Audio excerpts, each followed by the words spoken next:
Globalisasi dan perkembangan teknologi yang berkembang dengan pesat pada beberapa dekade terakhir sangat mempengaruhi sistem dan tatanan dunia.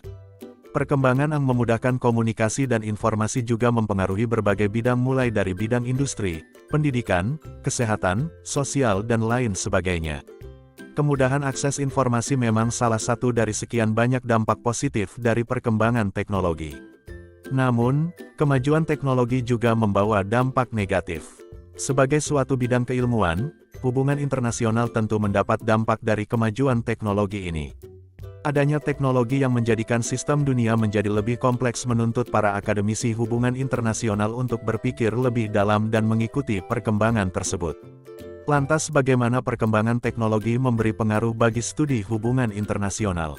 Salah satu contohnya, jika kita melihat dampak negatif dari perkembangan teknologi seperti kriminalitas yang dilakukan dengan menggunakan teknologi sebagai alat dan menyebabkan kerugian yang melewati batas-batas wilayah. Tindakan kriminalitas yang mengandalkan teknologi ini tidak hanya menargetkan negara, perusahaan atau suatu kelompok melainkan seringkali menargetkan individu yang terkadang pelaku kriminalitas ini berlokasi di negara yang berbeda dari target atau korbannya. Adapun istilah yang digunakan ketika berbicara soal kriminalitas jenis ini yakni cybercrime, kejahatan siber. Selain itu dalam hubungan internasional kita seringkali membahas tentang perusahaan multinasional sehingga sebagai akademisi kita juga perlu mengetahui bagaimana perusahaan multinasional menggunakan teknologi sebagai alat untuk mencari keuntungan mereka. Mengingat ancaman kriminalitas terhadap individu dalam hubungan internasional kita mengenal konsep human security, keamanan manusia, di mana memiliki dasar untuk memberikan rasa aman bagi individu.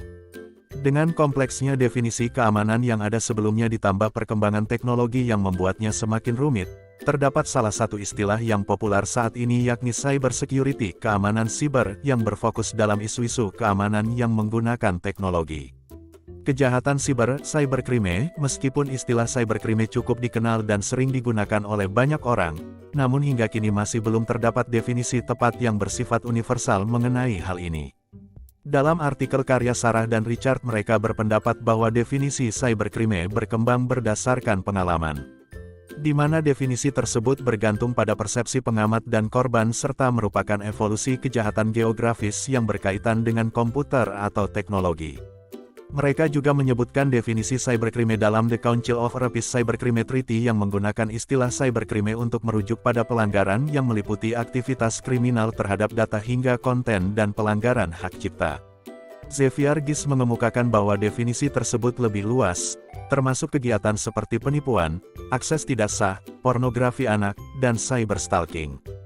The United Nations Manual on the Prevention and Control of Computer-Related Crime mendefinisikan cybercrime sebagai kegiatan yang meliputi penipuan, pemalsuan, dan akses tidak sah. Pada situs UNODC dalam seri Education for Justice E4J, seri Cybercrime Modul 1 mendefinisikan cybercrime adalah tindakan melanggar hukum yang dilakukan dengan menggunakan teknologi informasi dan komunikasi TIK untuk menargetkan jaringan, sistem, data, situs web atau teknologi yang digunakan untuk memfasilitasi kejahatan. Kejahatan dunia maya berbeda dari kejahatan tradisional karena tidak mengenal batas fisik atau geografis dan dapat dilakukan dengan sedikit usaha, lebih mudah, dan dengan kecepatan lebih tinggi daripada kejahatan tradisional meski tergantung jenis kejahatannya. Dalam modul tersebut cybercrime dibedakan menjadi dua tipe yaitu kejahatan yang bergantung pada dunia maya, cyberdependent, yaitu kejahatan apapun yang hanya dapat dilakukan dengan menggunakan komputer, jaringan komputer, atau bentuk lain dari teknologi komunikasi informasi dan kejahatan cyber-enabled yaitu kejahatan tradisional yang difasilitasi oleh internet dan teknologi digital. Dari kedua definisi tersebut dapat disimpulkan bahwa cybercrime adalah sebuah kejahatan yang menggunakan teknologi dalam aksinya dan biasanya menargetkan data dan informasi penting dari suatu individu, institusi atau negara. Kemudian jenis kriminal ini seringkali tidak mengenal batas fisik yang menyebabkan efek kerugiannya lebih luas daripada tindak kriminal tradisional. Selama seseorang atau kelompok memiliki keahlian mengenai teknologi tidak menutup kemungkinan bagi mereka untuk melakukan kejahatan terlepas dari mana mereka berasal. Sebagai contoh, banyak sekali kasus cybercrime di mana pelakunya berasal dari negara berkembang di mana dalam bidang teknologi biasanya sedikit tertinggal. Sebagai contoh kasus penipuan, scam, yang sering kali dilakukan oleh pelaku yang berasal dari India. Bahkan baru-baru ini terdapat kasus penipuan dari pelaku yang berasal dari Indonesia, di mana pelaku tersebut membuat suatu situs yang serupa dengan situs milik pemerintah AS yang kemudian mengambil data-data kartu kredit warga negara AS. Pencurian data, penyalahgunaan data, pelanggaran privasi juga merupakan suatu tindak kriminal, di mana hal inilah yang menjadi salah satu concern dari cyber security, keamanan siber. Cyber security, keamanan siber. Sama halnya dengan cybercrime, cyber security masih belum memiliki definisi pasti meski telah menjadi istilah yang sering digunakan dan menjadi salah satu concern dalam bidang keamanan. Dalam artikel karya Nadia dan Randi, mereka mengambil 9 definisi dari cyber security yang diambil setelah melakukan tinjauan literatur. Kemudian berdasarkan 9 definisi tersebut mereka mencoba memberikan definisi baru melalui pelibatan multidisiplin dan diskusi kelompok. Hasilnya mereka mengusulkan definisi berikut, yang mengintegrasikan konsep-konsep kunci yang diambil dari literatur dan keterlibatan dengan kelompok multidisiplin. Cyber security adalah organisasi dan kumpulan sumber daya, proses, dan struktur yang digunakan untuk melindungi dunia maya dan sistem yang mendukung dunia maya dari kejadian yang tidak selaras dengan de jure dan de facto. Jika menilik 9 definisi yang digunakan oleh mereka, 9 definisi tersebut memiliki kesamaan yang dapat disimpulkan sebagai berikut. Cyber security merupakan suatu kegiatan atau usaha yang melibatkan teknologi guna untuk menjaga keamanan data, properti dan hak milik suatu individu, kelompok bahkan negara serta mencegah adanya suatu akses ilegal yang merugikan. Secara umum cyber security lebih dikenal sebagai suatu kegiatan yang melindungi data dan properti seseorang dari serangan yang dilakukan melalui dunia digital.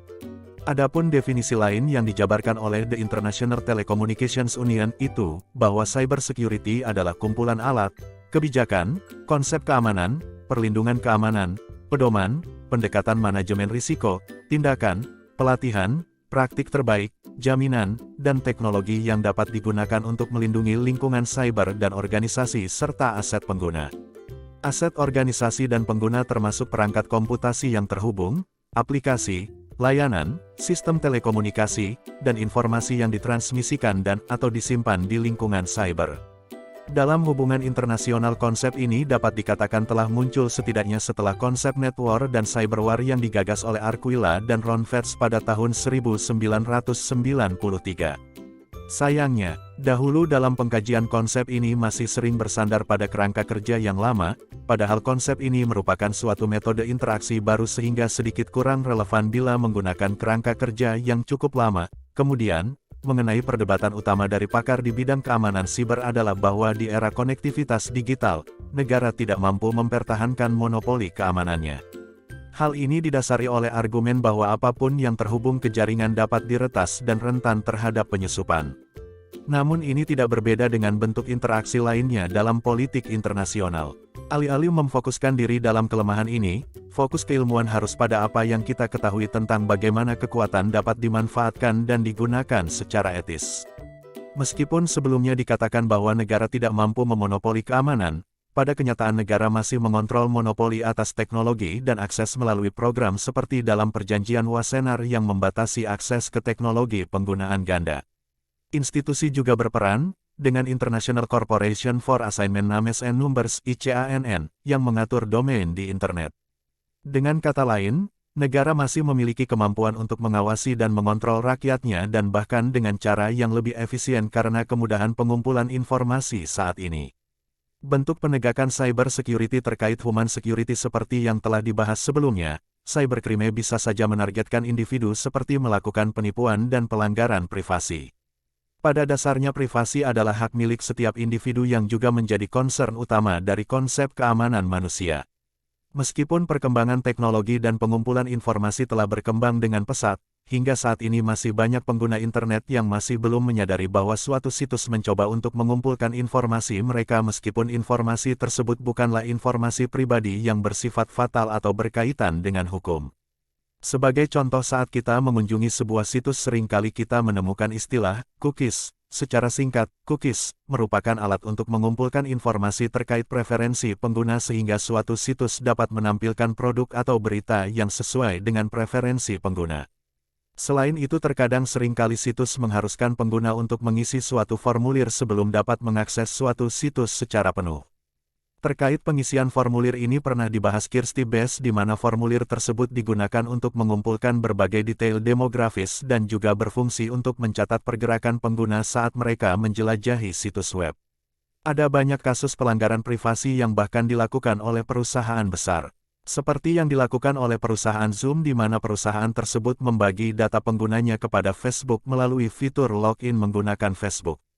Zoom digugat di California karena diduga memberikan data pribadi pengguna ke perusahaan luar termasuk Facebook tanpa memberitahu pelanggan sepenuhnya tentang hal tersebut.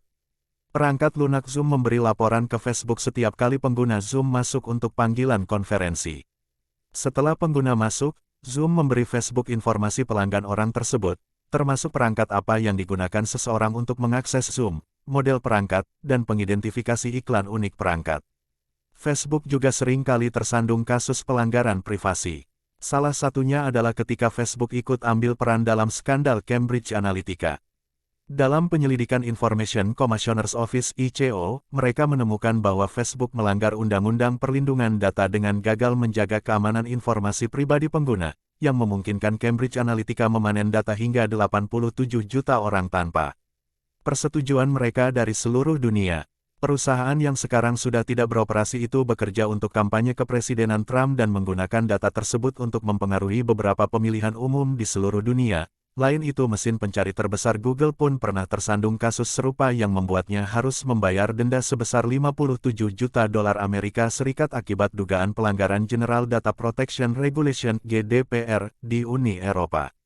Dari penjabaran di atas adanya institusi-institusi yang mengawasi arus lalu lintas dunia maya serta adanya kebijakan-kebijakan terkait penggunaan data seperti ICO, CNIL dan adanya GDPR merupakan suatu bentuk dari cyber security yang memang ditujukan untuk melindungi hak-hak privasi individu. Selain itu, secara tidak langsung hal tersebut juga merupakan bentuk dari pengawasan pemerintah terhadap rakyat atau institusi di dalam negaranya. Penutup dan kesimpulan, perkembangan teknologi yang begitu pesat memberi dampak signifikan bagi segala bidang. Tentunya sistem internasional pun ikut terdampak. Adanya teknologi menghasilkan perluasan isu-isu keamanan sehingga menuntut adanya konsep keamanan yang baru berdasarkan interaksi sosial yang muncul akibat perkembangan teknologi. Adanya teknologi melahirkan jenis ancaman baru yang jauh berbeda dari ancaman keamanan yang telah ada sebelumnya. Salah satunya adalah kejahatan siber atau cybercrime yang tidak mengenal batas fisik dan dapat dilakukan dengan lebih sedikit usaha.